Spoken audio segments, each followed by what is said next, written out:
नमस्कार विद्यार्थी मित्रों, आप सब मजे में होंगे। होम लर्निंग कार्यक्रम में आपका स्वागत है। आज हम सब कोरोना की महामारी का सामना कर रहे हैं और अब तो आप भी इन बातों से परिचित हो चुके हैं कि कोरोना जैसी महामारी से बचने के लिए हमें कौन सी बातें ध्यान में रखनी है। लेकिन फिर भी एक बार उन्हीं बातों को मैं आपके सामने दोहराता हूं कि हमें मास्क को सही तरीके से पहनना है, यानी कि हमारे मुंह और नाक को ढक कर रखना है। दूसरी जो महत्वपूर्ण बात है कि हमें बार बार अपने हाथों को धोना है। और तीसरी जो महत्वपूर्ण बात है कि आप कहीं भी जाए लेकिन हमें अन्य व्यक्तियों से 2 गज की दूरी बनाकर रखनी है, यानी कि अंतर बनाए रखना है। तो मैं मानता हूं आप भी इन बातों का जरूर पालन करते होंगे और अपने आप को कोरोना से बचाने के लिए स्वयं जागृत होंगे। आज हम कक्षा 7 हिंदी में नई इकाई पढ़ने वाले हैं, लेकिन इस इकाई की शुरुआत करने से पहले मैं आज आपको एक बहुत ही मजेदार और रोचक कहानी सुनाने वाला हूं। वैसे तो आपने कई सारी कहानियां सुनी होगी और आपके स्कूल के पुस्तकालय में आपने कई सारी पुस्तकों के जरिए भी कहानियां पढ़ी होंगी। कहानी सुनाने से पहले मैं आपको एक चित्र दिखाता हूं कि यह कौन है। सोचिए जरा। हाँ, चित्र को देखकर शायद आप इनको पहचान गए हैं और इनका नाम भी आपको पता होगा। तो यह श्रवण का चित्र था। श्रवण एक मातृपितृ भक्त संतान या पुत्र था और उसके माता पिता अंध थे। और श्रवण हमेशा यह सोचता था कि मैं किस प्रकार से मेरे माँ बाप की सेवा कर सकूं। तब एक बार उन्होंने श्रवण के सामने यह बात रखी कि हमें भी यात्रा करनी है। श्रवण सोच में पड़ गया कि मैं किस प्रकार से मेरे माता पिता को यात्रा कराऊं। और उसने बढ़ई के पास जाकर एक कांवर बनवाई और उसके अंदर अपने माता पिता को बिठाया और उनको अपने कंधे पर उठाकर एक यात्रा धाम से दूसरे यात्रा धाम की यात्रा करने लगा। वहां रहता था, वहां की सारी बातें बताता था और इसी प्रकार से धीरे धीरे एक जगह से दूसरी जगह पर जाते जाते एक बार वह अयोध्या के तट पर आ पहुंचा और श्रवण के माता पिता को प्यास लगी थी। तो उन्होंने बताया कि बेटा हमें पानी पीना है। तो तुरंत श्रवण ने अपने पास जो घड़ा था वह लिया और सरयू नदी में पानी भरने के लिए चला गया। उसी दौरान अयोध्या के जो राजा थे दशरथ, वह भी वहां शिकार करने आए थे। पहले आपको पता होगा कि राजा हमेशा शिकार करते थे और उनकी जो निशानेबाजी तीरंदाजी इतनी अचूक होती थी कि वह आवाज को सुनकर ही अपना निशाना लगाते थे। तो यहां पर भी ऐसा ही हुआ कि श्रवण पानी भर रहा था और जब पानी घड़े में जा रहा था तो उसकी जो आवाज आई और उस आवाज को सुनकर वहां यानी कि सामने तट पर जो राजा दशरथ थे उनको पता चला कोई प्राणी पानी पीने के लिए आया है। तो तुरंत ही उन्होंने अपना बाण चला दिया और उस बाण से श्रवण की मृत्यु हो गई। जब राजा को यह पता चला, तुरंत राजा दशरथ को भी पता चला कि भाई मुझसे यह गलत काम हो गया है। पानी का घड़ा लेकर उनके माता पिता जहां कांवर में बैठे थे वहां गए, उनको पानी पिलाने की बात कही। लेकिन माता पिता ने जब आवाज सुनी तो उनको पता चला कि ये तो श्रवण की आवाज नहीं है। तब राजा दशरथ ने बताया कि ऐसा कि मेरे हाथ से ऐसी गलती हुई है और इसके कारण आपके पुत्र की मृत्यु हुई है। और यह बात सुनकर श्रवण के माता पिता क्रोधित हो गए और उन्होंने राजा दशरथ को श्राप दे दिया। तो वहां से आगे की जो कहानी है वह भी आप जानते हैं। आज हम ऐसी ही एक कहानी जो पढ़ने वाले हैं और उसका नाम है ऐसा सच्चा हीरा। तो आइए पहले इस कहानी का श्रवण करते हैं और श्रवण करते वक्त आपको ध्यान से इस कहानी को पढ़ना भी है, सुनना भी है। तो देखते हैं इस कहानी का ये वीडियो। सूर्य अस्त हो रहा था। पक्षी चहचहाते हुए अपने अपने नीड़ की ओर जा रहे थे। गांव की कुछ स्त्रियां पानी लेने के लिए घड़े लेकर कुएं की ओर चल पड़ी। पानी भरकर कुछ स्त्रियां तो अपने घरों को लौट गई, परंतु उनमें से 4 कुएं की पक्की जगत पर बैठकर आपस में इधर उधर की बातें करने लगी।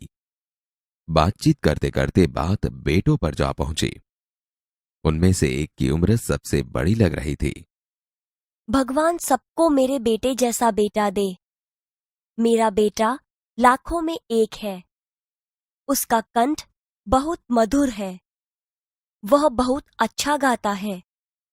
उसके गीत को सुनकर कोयल और मैना भी चुप हो जाती हैं। लोग बड़े चाव से उसका गीत सुनते हैं। उसकी बात सुनकर दूसरी स्त्री का मन हुआ कि वह भी अपने बेटे की प्रशंसा करे। मेरे बेटे की बराबरी कोई नहीं कर सकता। वह बहुत ही शक्तिशाली और बहादुर है। वह बड़े बड़े बहादुरों को भी पछाड़ देता है। वह आधुनिक युग का भीम है। यह सब सुनकर तीसरी औरत भला कैसे चुप रहती। मेरा बेटा साक्षात बृहस्पति का अवतार है। वह जो कुछ पढ़ता है एकदम याद कर लेता है। ऐसा लगता है मानो उसके कंठ में सरस्वती का निवास हो। तीनों औरतों की बातें सुनकर चौथी स्त्री चुपचाप बैठी रही। उसने अपने बेटे के बारे में कुछ न कहा। पहली ने उसे टोका। क्यों बहन, तुम क्यों चुप हो? तुम भी तो अपने बेटे के बारे में कुछ बताओ। मैं अपने बेटे की क्या प्रशंसा करूं? वह न तो गंधर्व सा गायक है, न भीम सा बलवान, और न ही बृहस्पति सा बुद्धिमान। कुछ समय बाद जब वे सब घड़े सिर पर रखकर लौटने लगी, तभी किसी गीत का मधुर स्वर सुनाई पड़ा। सुनकर पहली स्त्री बोली, सुनो, मेरा हीरा गा रहा है। तुम लोगों ने सुना? उसका कंठ कितना मधुर है। वह लड़का गीत गाता हुआ उसी रास्ते से निकल गया। उसने अपनी मां की ओर कोई ध्यान नहीं दिया। इतने में दूसरी स्त्री का बेटा उधर से आता दिखाई दिया। दूसरी स्त्री उसे देखकर गर्व से बोली, देखो, वह मेरा लाडला बेटा आ रहा है। शक्ति और सामर्थ्य में इसकी बराबरी कौन कर सकता है? वह यह कह रही थी कि उसका बेटा भी उसकी ओर ध्यान दिए बिना ही निकल गया। वे कुछ आगे बढ़ी तो एकाएक तीसरी स्त्री का बेटा उधर से संस्कृत के श्लोकों का पाठ करता हुआ निकला। उसके उच्चारण से ऐसा लग रहा था मानो उसके कंठ में साक्षात सरस्वती विराजमान हो। देखो, यही है मेरी गोद का हीरा। इसे कौन बृहस्पति का अवतार नहीं कहेगा? परंतु उसका बेटा भी मां की ओर देखे बिना आगे बढ़ गया। वह अभी थोड़ी ही दूर गया था कि चौथी स्त्री का बेटा भी अचानक उधर से आ निकला। वह देखने में बहुत ही सीधा सादा और सरल प्रकृति का लग रहा था। उसे देखकर चौथी स्त्री ने कहा, बहन, यही मेरा लाल है। चौथी स्त्री उसके बारे में बता ही रही थी कि उसका बेटा पास आ पहुंचा। अपनी मां को देखकर वह रुक गया और बोला, मां, लाओ मैं तुम्हारा घड़ा पहुंचा दूं। मना करने पर भी उसने मां के सिर से पानी भरा घड़ा उतारकर अपने सिर पर रखा और घर की ओर चल पड़ा। तीनों औरतें बड़े ही आश्चर्य से चौथी स्त्री के बेटे को देखती रहीं। एक वृद्ध महिला जो बहुत देर से इन औरतों के पीछे चलती हुई इनकी बातें सुन रही थी, पास आकर बोली, देखती क्या हो, यही सच्चा हीरा है। तो विद्यार्थी मित्रों, मैं मानता हूं कि आपने ध्यान से पूरी कहानी को सुना है और कहानी सुनने के बाद आपको पता भी चल गया है सच्चा हीरा कौन है। क्यों वृद्धा ने चौथा जो बच्चा था उसको ही सच्चा हीरा कहा। मैं मानता हूं आप समझ चुके हैं। और इस कहानी में जिस प्रकार से हर एक स्त्री अपने अपने बच्चे की बात कर रही थी उसको समझना भी है। तो आइए फिर से एक बार उन्हीं संवादों को अब सुनते हैं और उसके साथ साथ पहली स्त्री क्या कह रही है अपने बेटे के बारे में वो भी जानते हैं और उससे आगे बढ़ते हैं। और फिर से एक बार वही बात कि ज्ञान आवश्यक है, लेकिन ज्ञान अगर व्यवहार में नहीं है, यानी कि मेरे पास ज्ञान है लेकिन मेरे व्यवहार में ज्ञान नहीं है, तो वह ज्ञान किसी काम का नहीं है। उस बात को इस रोचक प्रसंग के जरिए, इस रोचक कहानी के जरिए अच्छी तरह से समझते हैं। तो देखिए, तो विद्यार्थी मित्रों, यहां पर आपने देखा कि एक गांव का दृश्य है और दृश्य भी शाम का है कि सूर्यास्त हो रहा है और पक्षी चहचहाते अपने नीड़ों की ओर जा रहे हैं। यहां कुछ नए शब्द भी हमारे लिए आए हैं, लेकिन उसका जिक्र या उसकी चर्चा हम बाद में करने वाले हैं। आपको उन शब्दों को अभी रेखांकित करके रखना है ताकि आप उनको अच्छी तरह से समझ सकें। और गांव की कुछ स्त्रियां पानी भरने के लिए कहां आ रही है? कुएं पर आ रही है।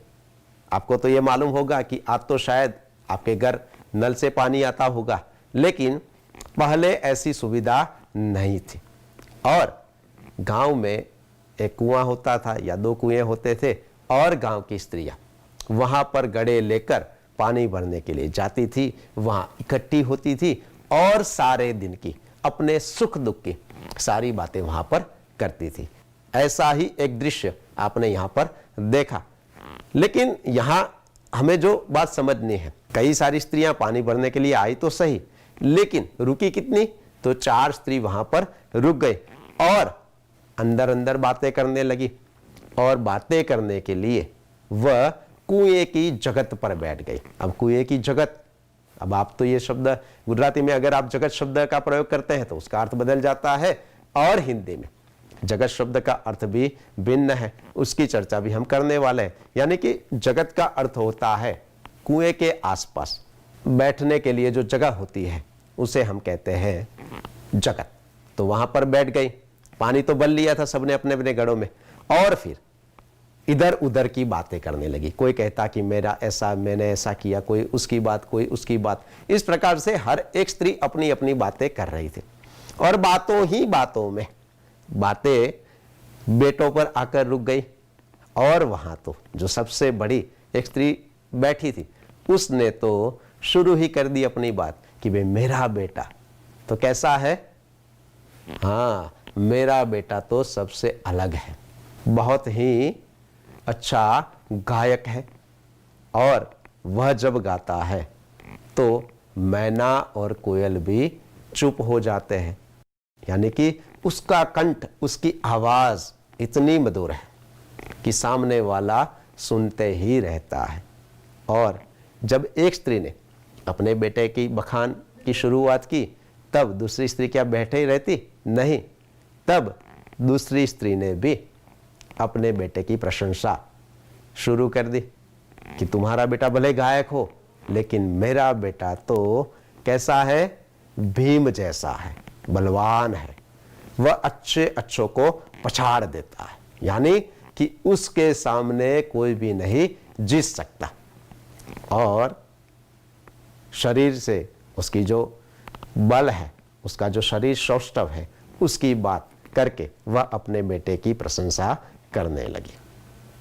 आपने सुना भी होगा कि दूसरी स्त्री ने किस प्रकार से अपने बेटे की प्रशंसा की। आइए अब तीसरी स्त्री अपने बेटे की किस प्रकार से प्रशंसा करती है वो भी यहां पर देख लेते हैं, क्योंकि इन बातों को हमें अच्छी तरह से समझना है। तो देखिए, अब आपने देखा कि भाई तीसरी स्त्री वह भी अपने बेटे की बखान या प्रशंसा करना शुरू उसने भी कर दिया कि तुम्हारा बेटा भले गायक हो, तुम्हारा बेटा भले पहलवान हो, लेकिन मेरा बेटा तो साक्षात बृहस्पति का अवतार है।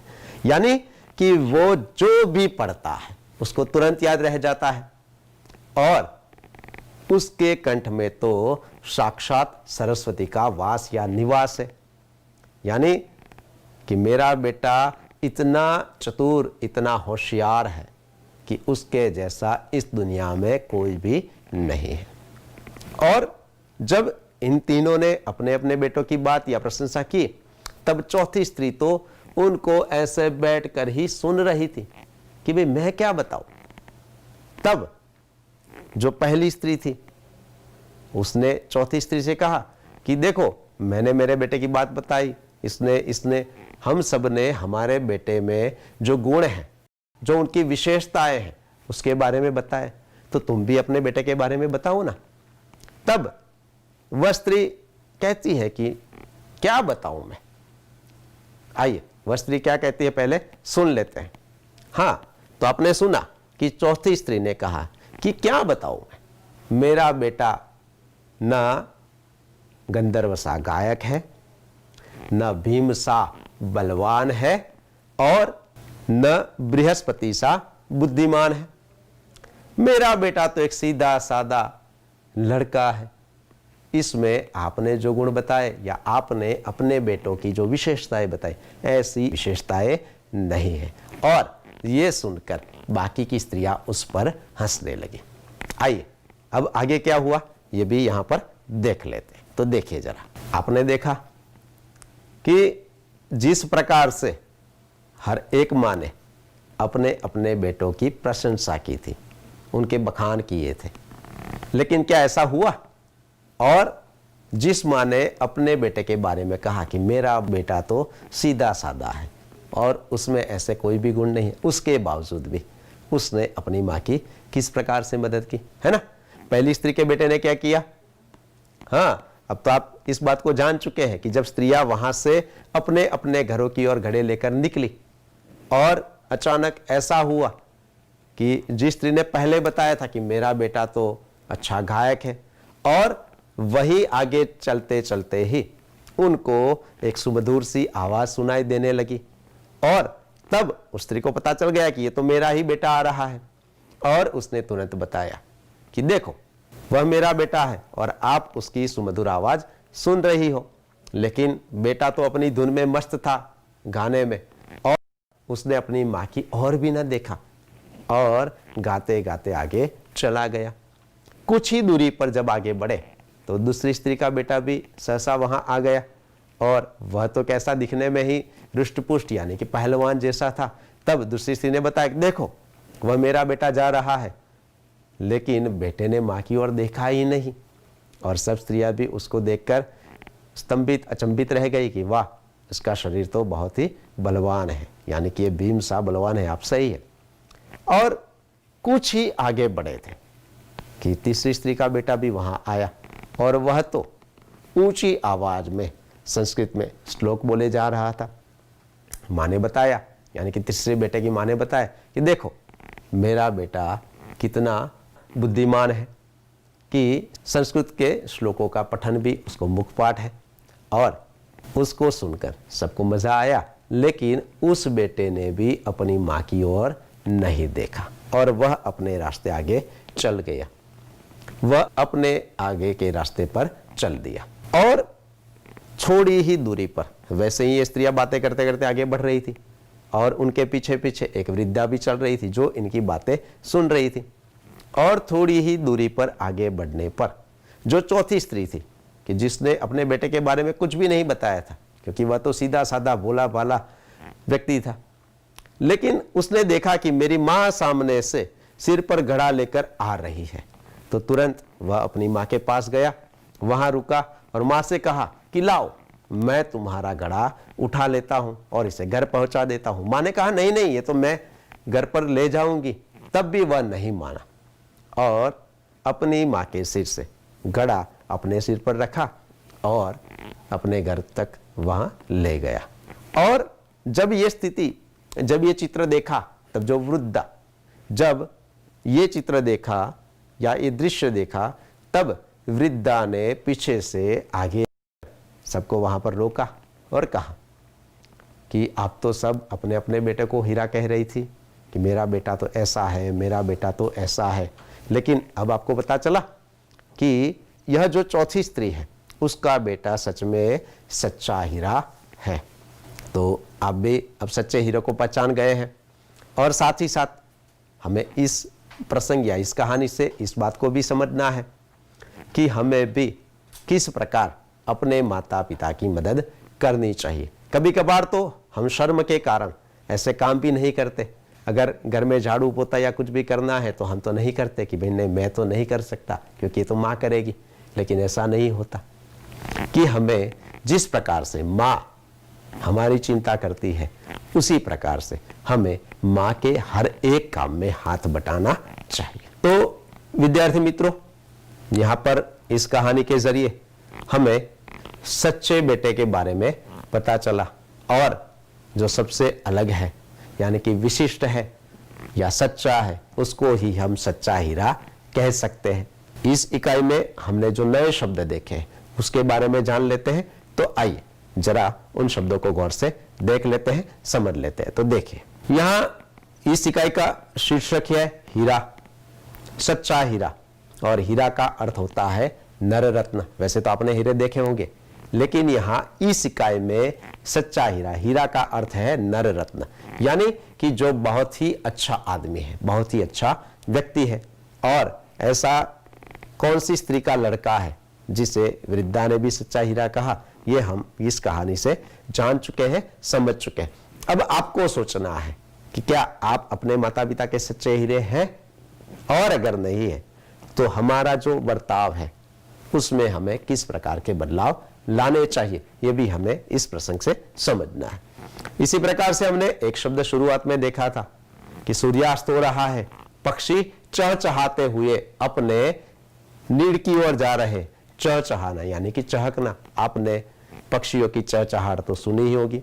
तीसरा जो शब्द है नीड़, और उसका अर्थ होता है घोंसला।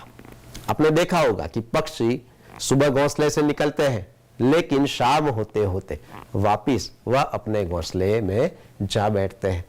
तो नीड़ यानी कि घोंसला, और आपके के आसपास भी कई सारे पक्षी नीड़ या घोंसला बनाते होंगे, आपने कई सारे घोंसले देखे भी होंगे।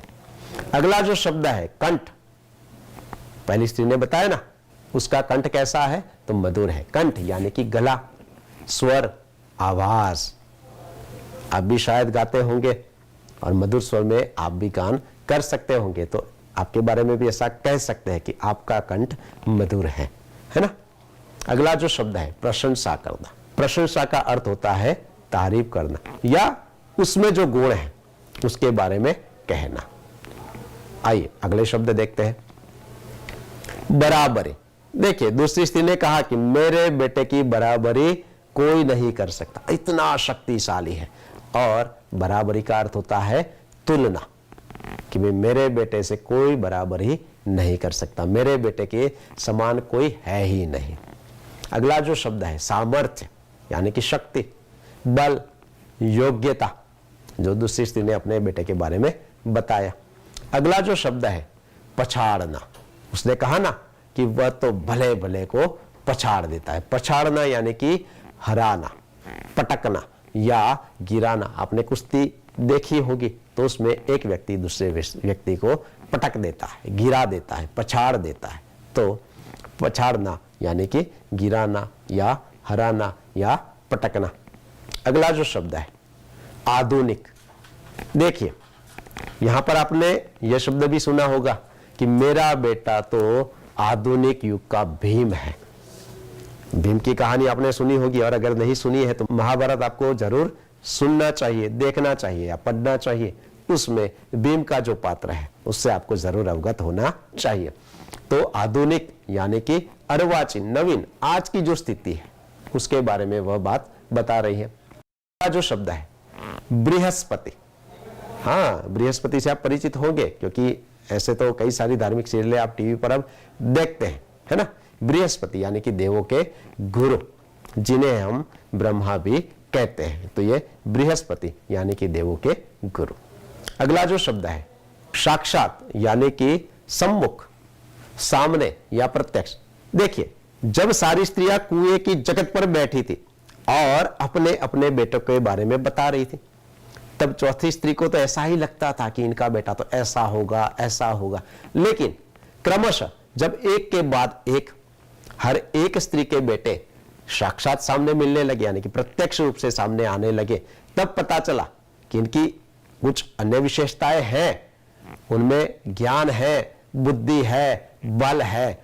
उसके बावजूद भी उसमें पुत्र का जो कर्तव्य होना चाहिए वह नहीं है, है ना। यानी कि साक्षात्कार होता है प्रत्यक्ष या सामने, हम सम्मुख आने पर ऐसा भी कह सकते हैं। अगला जो शब्द है निवास यानी कि घर, रहने का स्थान। टोकना, और टोकना का अर्थ होता है रोकना या पूछताछ करना। मधुर, उसका तो अर्थ आपको पता है मीठा। गर्व, और उसका अर्थ होता है अभिमान, यानी कि पहली जो 3 स्त्रियां थी उनको अपने बेटों पर गर्व था, अभिमान था। लेकिन जब चौथी स्त्री के बेटे को देखा तो उनका सारा अभिमान, सारा गर्व पिघल गया। क्योंकि जब अपने बेटों के बारे में जब भी बात करते थे तो लगता था कि मेरे बेटे जैसा कोई बेटा है ही नहीं। लेकिन चौथी स्त्री के बेटे के व्यवहार को देखकर उनको पता चला, और जब वृद्धा ने भी बताया कि देखो यही वास्तव में सच्चा हीरा है, तो गर्व, तो उसका अर्थ है अभिमान। प्रकृति, और प्रकृति का अर्थ होता है स्वभाव, कि भाई हर एक व्यक्ति का स्वभाव भिन्न होता है, और यहाँ पर हमें इस बात को भी समझना है। तो विद्यार्थी मित्रों, मैं मानता हूं कि इस कहानी का श्रवण करने के बाद उससे जुड़े हुए सारे प्रसंगों को, यानी कि हर एक स्त्री के अपने बेटों की प्रशंसा और चौथी स्त्री के बेटे के व्यवहार से अब आपको इतना तो पता चल गया है कि हमें किस प्रकार का बेटा बनना है। और साथ ही साथ इस इकाई में जो नए शब्द प्रयुक्त हुए हैं उनके अर्थ और उनके बारे में भी हमने यहाँ जानने का प्रयत्न किया है। तो आप इस इकाई के बारे में सारी बातें अच्छी तरह से समझ चुके हैं। लेकिन ये तो हमारे लिए एक मूल्य की शिक्षा है कि इस प्रकार से हमें हमारे अंदर भी बदलाव लाने हैं और सही में हमें भी सच्चा हीरा बनना है। लेकिन इस इकाई के जरिए हमें भाषा की कुछ विशेष बातें भी सीखनी है, क्योंकि हमें ज्ञान तो बढ़ाना ही है, क्योंकि ज्ञानी तो होना बहुत ही आवश्यक है। लेकिन उसका हमें गर्व या अभिमान नहीं होना चाहिए, और अगर है तो उसका गलत इस्तेमाल नहीं होना चाहिए। तो आज हम यहाँ पर रुकते हैं, लेकिन दोबारा जब मिलेंगे तब इस इकाई से जुड़ी हुई भाषा की कुछ विशेष बातों के बारे में जानने और समझने वाले हैं। तब तक आप इस इकाई का फिर से एक बार अध्ययन कीजिए, श्रवण कीजिए और घर पर रहे, सुरक्षित रहे। धन्यवाद। बाल दोस्तों, अब आज का प्रश्न देखते हैं। सच्चा हीरा पाठ का ये आज का प्रश्न। वह आधुनिक युग का भीम है। वाक्य में आधुनिक शब्द का अर्थ क्या है? विकल्प देखते हैं। पहला विकल्प पुराना, दूसरा विकल्प नवीन, तीसरा विकल्प है पुरातन और चौथा अंतिम विकल्प है भूतकाल का। आप इस प्रश्न का उत्तर हमें जरूर भेजिए।